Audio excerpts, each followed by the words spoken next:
So yun po mga kabisnes, ay isang mapagpalang gabi sa ating lahat mga kabisnes naming minamahal. Alright.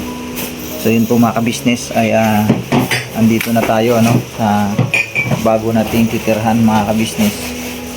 So ito ay kasi baka mawala po.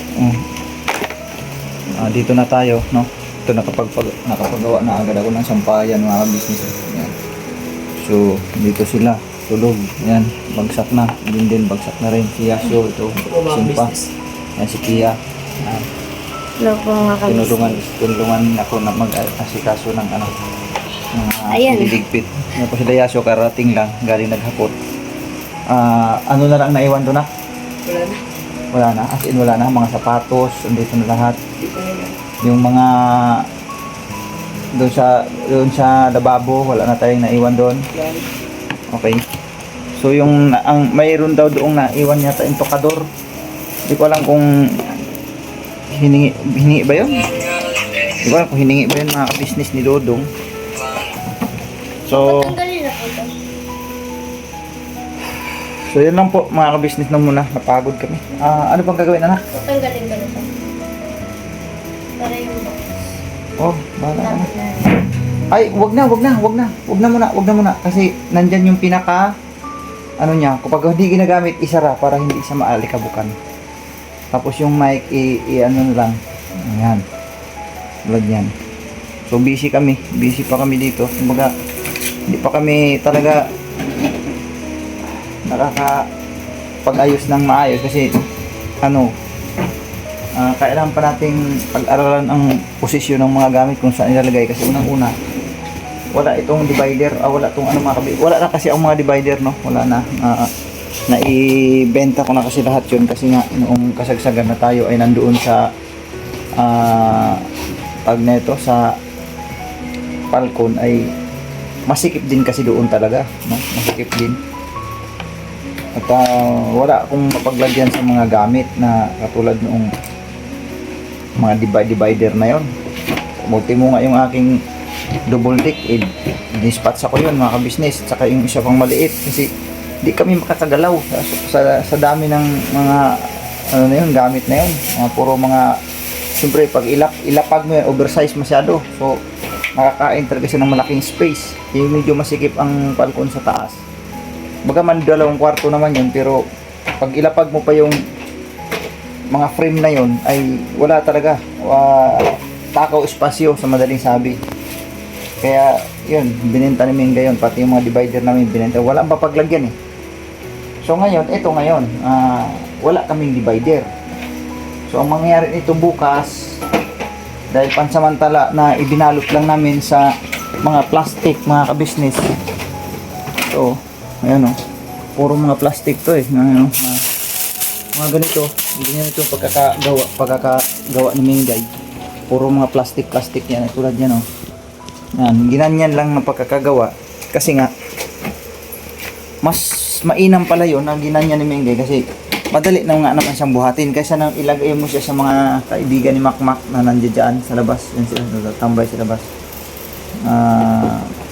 yung mga tropa pits, mga kaibigan ni Makmak yan tumulong sa amin, yun, napakalayo na experience dahil unang-una may sakit na ako.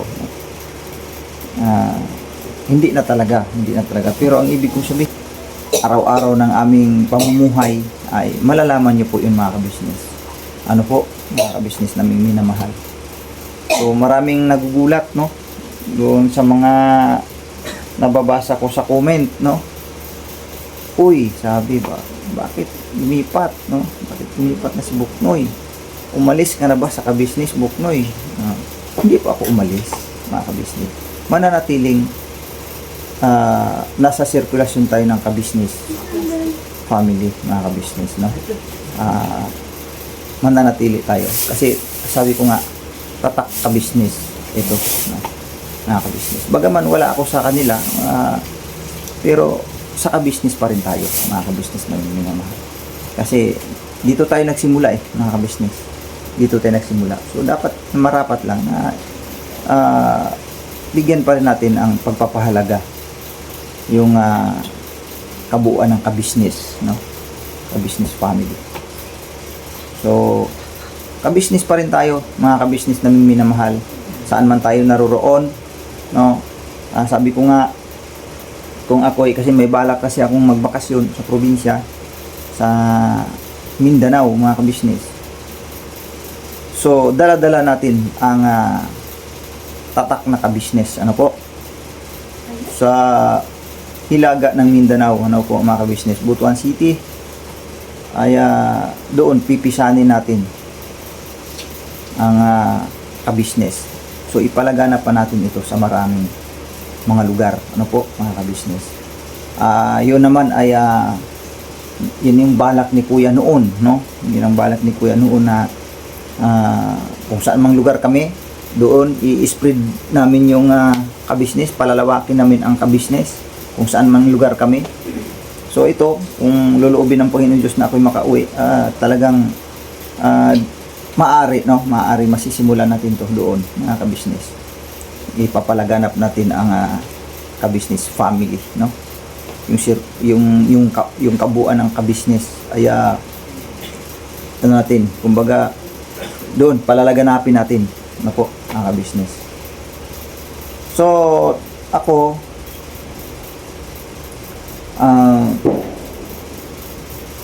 sa ngayon, mga ka-business,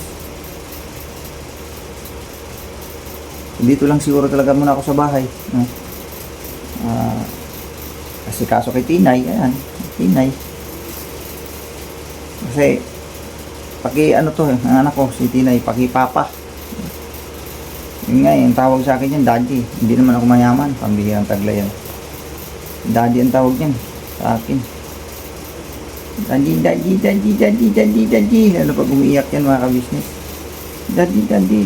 Yun na lang yung nagsisilbing lakas ko rin, mga ka-business, si Tinay. Kapag kayan ay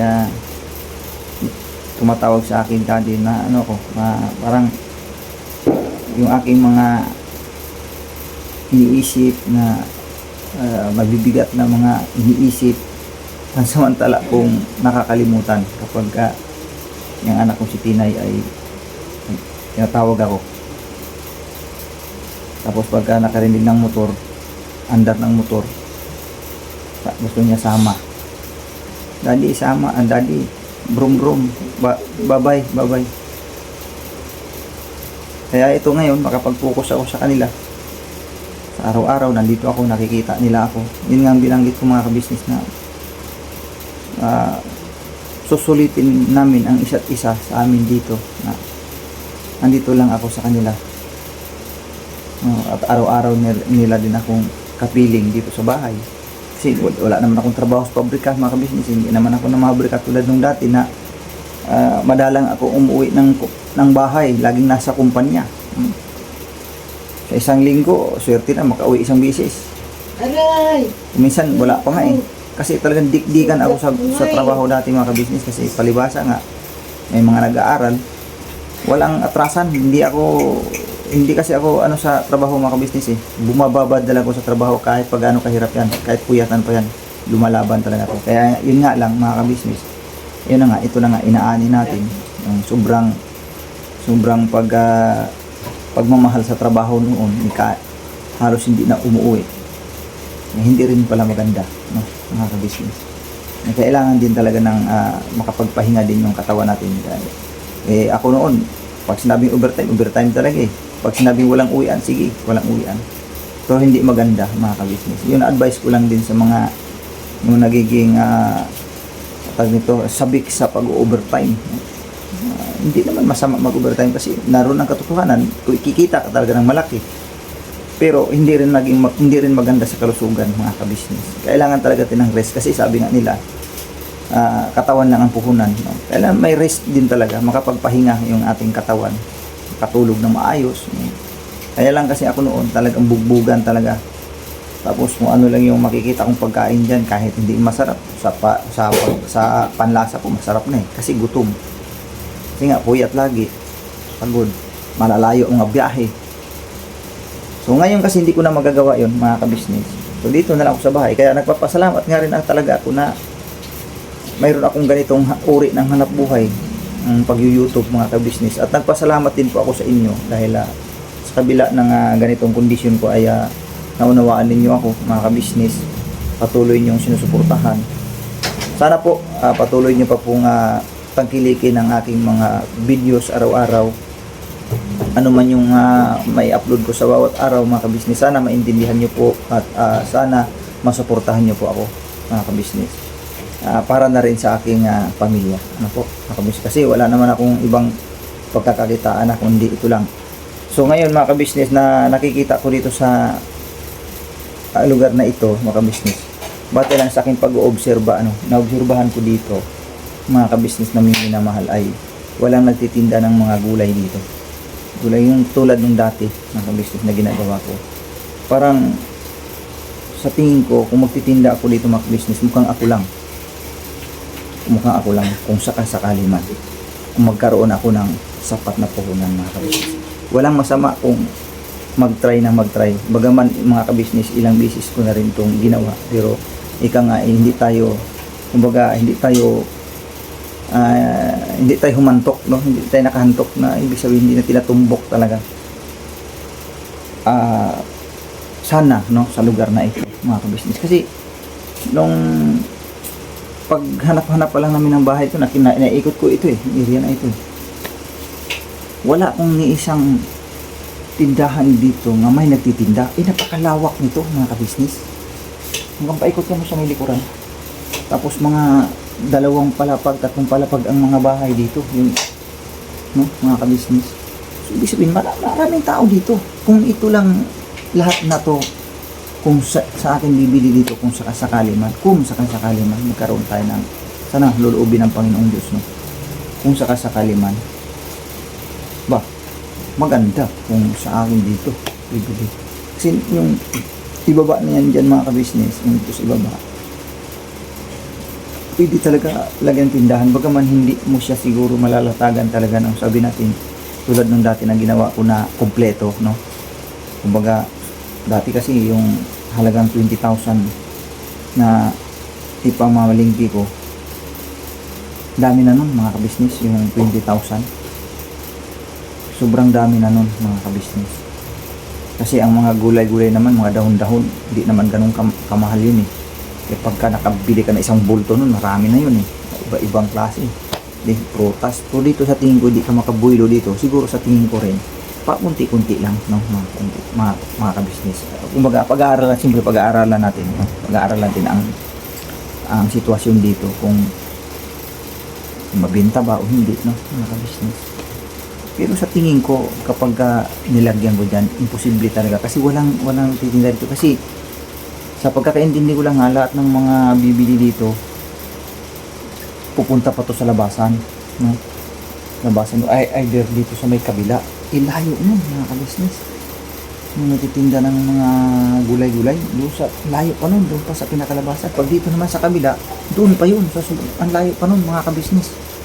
So ibig sabihin, wala talaga. Kung makapwesto ka rito, tsak yun mga ka-business. Pero siyempre, magpapaalam tayo sa baba.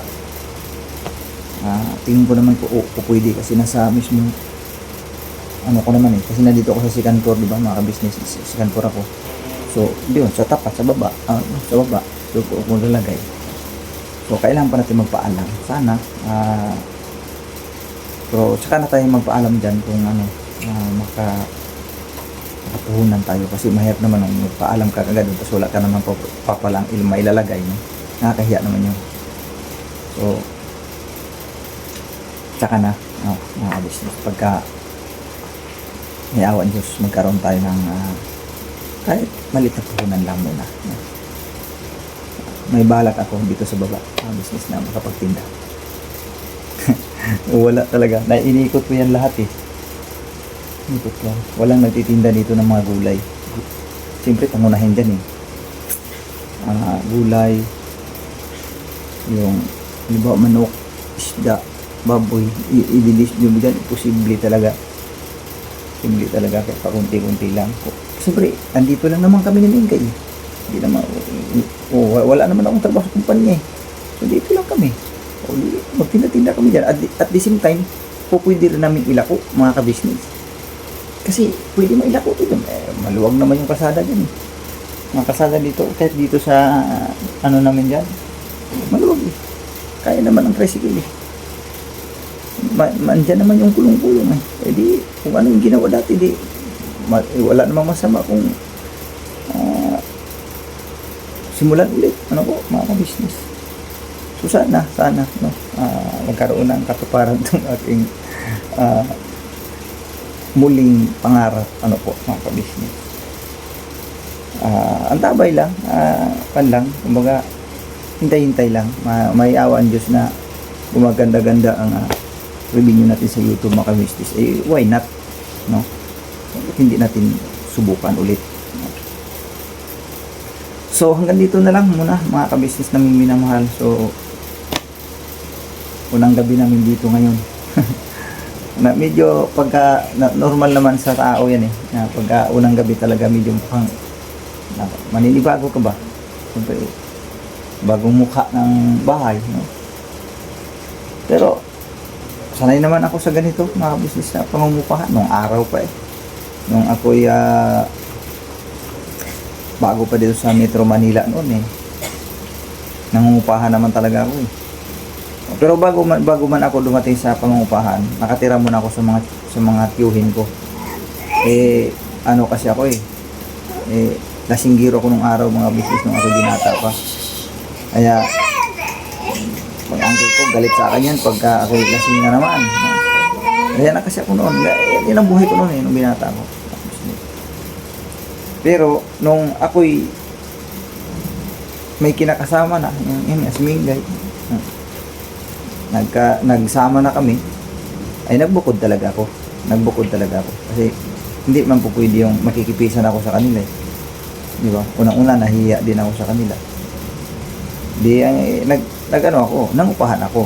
So doon nagsimula na ganito pala ang feeling ng nangungupahan, ano? Kasi madaling araw pa lang, mga ka-business, kakatok na sa yan. Ang bayad mo ha, Judith na. So, ibig sabihin, mga ka-business, sanay na ako sa ganitong sitwasyon. Sanay na ako sa ganito. Alright, mga ka-business namin minamahal. So, salamat ng napakarami. God bless po sa ating lahat, mga ka-business. Please support lang po natin ang ating ka-business official, Papa Dins TV. At siyempre, ka-business family. Mrs. Kibo Official at siyempre, Timos Budang Official. At sa lahat ng mga kagwangs, mga ka-business naming minamahal. Hanggang dito na lang ang iyong kagwang Boknoy Official. Never say goodbye. Tomorrow is another day. Birabanat na po, mga ka-business. Bye-bye.